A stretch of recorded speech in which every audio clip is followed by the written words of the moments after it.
So every Sunday after service, what I do is I go and meet with Pastor Daniel for about 5 minutes, and I just ask him a couple things. One, I ask what service he liked the best. We see if he's playing back to 5 or whatever. So I find out what service he likes the best for playback, and if that's different than the one he wants online, I find out there as well. So when I ask him these things, also I keep in mind throughout the day, I watch to make sure that word fumbles or he says things that are possibly inappropriate or whatever. I just watch for those things and I take note of them, and when I talk with him after services, I let him know I saw certain things and I'll be removing them. This is also the place where I ask what he wants removed, whether that's a salvation moment, an illustration, or a talking point that maybe he didn't think was good or strong enough. And that's where those decisions are made. So now, if Pastor says, hey, I really want to keep the 9 a.m. or the 9:30 service for online and the 11:30 for television, if you think that one of those is stronger than the other, like by far, tell him. Or if you're like, yeah, that's works perfectly fine. I get that for the 9:30 that your points are better or whatever, but the 11:30 the camera operation was a lot better and your points were equally as solid. You just said things a little bit differently. Then we archive both. And archiving, what I mean is, basically after you have that meeting with Pastor, you go back up to video control and go into the server room. We grab the AJA drives out of the kipro. Basically, you have to have an IT key to get into the room. You go in the room, and then once you're in the room, you go all the way to the end of the room and turn to your right, and basically you'll see 5 drives. There's one that's high, and then there's 4 that are all together. And what you'll do is make sure that they have stopped recording, so that means that there's no red light on them. Next, to the left of the drives, there's a button, and that button says slot. Now, to eject the drives properly, you have to click the slot button. When you click the slot button, you're basically waiting for the green light underneath the drives that are active to turn off. After the green lights turn off, there's a button underneath each drive. You will then push that button in, and as you push the button in, you'll pull the drive out. If you push it in and then let go and try to pull it out, that doesn't work. It just locks it back. You push it in and pull it out at the same time. You push the button in and pull the drive out at the same time. Now you have 5 hard drives in your hands. You should have camera 1, camera 2, camera 3, one that doesn't have anything written on it, and then Fred 1 or Fred 2, depending on which drives were recorded to. You take them back to your computer, or whatever computer you're doing this on, and you can hook all 5 up at once, or whatever you choose. The only thing you have to do at first is hook the main drive up, which is Fred 1 or Fred 2. Now you hook that drive up, you find the file that is correlating with the service you chose. Hopefully everyone has recorded the correct way, and you'll have 3 files for the morning, not just 1 or 2, you'll have 3. You will drag that file to the respective place in the folder. So after you've selected that file and you have transferred it to the data drive, what you can then do is start your project file. So this is really easy. It seems difficult, but it's pretty easy. Open up Premiere Pro, and you'll open up the previous weekend's sermon project file. If this weekend is March 12th, you'll open up March 5th's project file. You open that up, instead of clicking Save, you'll click Save As. You will take that file and you will rename it appropriately, and you'll save it in a new folder with the appropriate nomenclature, which is included in the file connected. You now have your hard drive, you now have your data transferred, and you've opened a project file and saved it. What do you do now? Now what you do in your new project file that is basically duplicated from last week's is you delete the files from last week's sermon. An easy way to do that is they're going to have similar titles to this week's files. They're probably just going to be a couple numbers earlier. All of your sequences, you're going to have one for just a straightforward sequence that ends with the word PDF, which means Pastor Daniel Floyd. You're going to have a sequence that is for LifePoint Live. You're going to have one that's for the app, and you're going to have one that is for the audio podcast. After you have all 4 of those renamed appropriately, what you're going to do is you're going to open up the one that is ending with PDF, which will serve as your YouTube export for social media.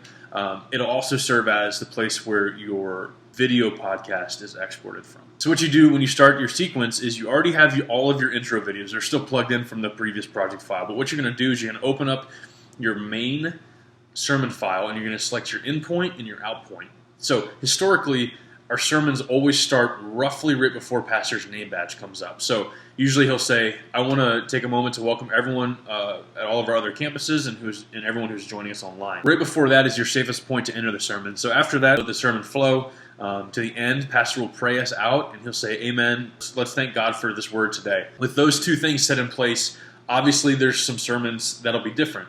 Some he'll pray for people and be like, let's celebrate what God did today, or let's celebrate with those who accepted Jesus or whatever. But most of the time he'll also let you know in that conversation after service what he wants taken out if he doesn't want it normal.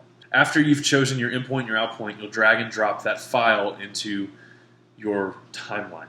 So now you have the intro, the sermon, and then you have to create an out point, a new out point on your timeline, because your current out point is in reference to last week's sermon. And if you don't change it, it'll cut it long or short or whatever. So basically you go to the end of your file, and with your right key on your keyboard, you'll hit 5 times, 5 or 10, whichever one feels better to you, 5 or 10, and then you'll click the letter O on your keyboard. And you click the letter O, that'll make your out point. So that way the sermon plays, and then there's 5 frames of black at the end. That way pastor's face isn't frozen at the end or whatever. So from there, there's a couple things you're going to need to do. Your audio on your timeline is already balanced and such for broadcast standards, for online standards. What you're going to have to do still is in your whole entire sermon, you're going to have to select the whole thing. So basically at this point, you'll have one video layer and you'll have 8 audio channels below it. What you're going to do is you're going to right-click. After you right-click, you're going to click Field Options. Field Options is basically choosing if you want it to be interlaced or deinterlaced. You're going to click Always Deinterlace. After you've done that, you'll right-click and click Unlink.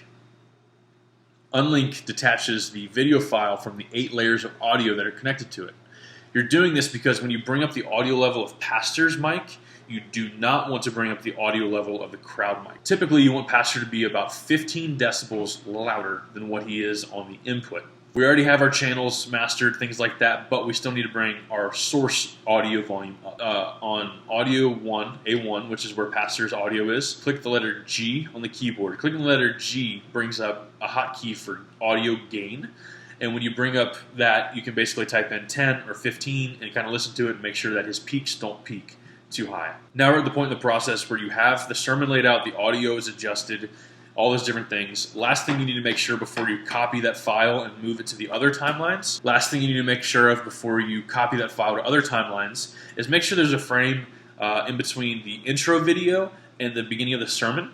And you're going to want to grab the whole sermon file, the front end and the back end of it, and put a cross fade on the audio and a cross dissolve on the video. So what you can do there is you can select the front end of it with all the clips and do Command D, or I think it's Alt D on Windows, and it will automatically put your gain fades and all those different things on there. Now you have the sermon done, right?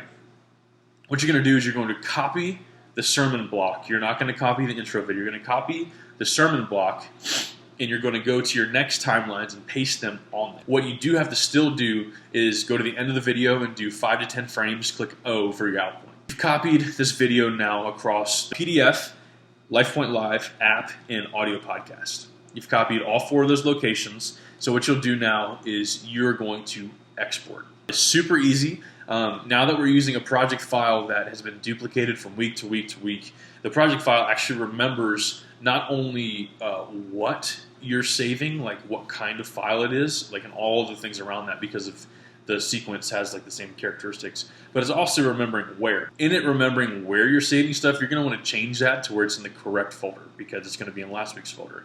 So you move it over there, and then what you're going to do is you're going to queue all of these exports at once, okay? Q-U-E-U-E, Q. I think that's how you say it. When you queue these exports, you're going to start with the one that ends with PDF. What it's going to do when you click Q is it's going to bring up Adobe's Media Encoder.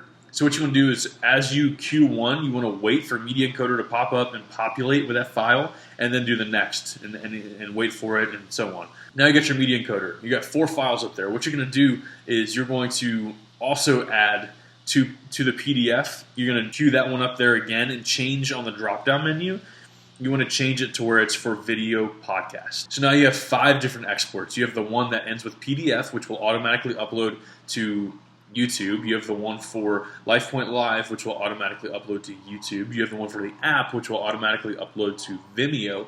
And then you have your audio podcasts and video podcasts. Audio podcasts and video podcasts do not automatically upload. When those two files finish exporting, which you can even put them first at the top of the list, when they finish exporting, you're going to have to upload them via filezila, which is an FTP program that we have on our computers. So what you're going to do uploading there, you queue all these things up, they all work. On Monday morning, you're going to want to double check and make sure they all worked. At the end of the day, we should have audio and video files uploaded to filezila, so that's our 2 podcasts. We're going to want the app on Vimeo, LifePoint Live, and the straightforward sermon on YouTube. This is sermon processing. It's long, it's lengthy, but it comes to a point where it's natural and it just happens. On a Sunday, if you're to start roughly when the sermon ends, you should be done by 2:30. It might take a little longer just because you haven't done it before. But let me know if you need me. I hope this helps.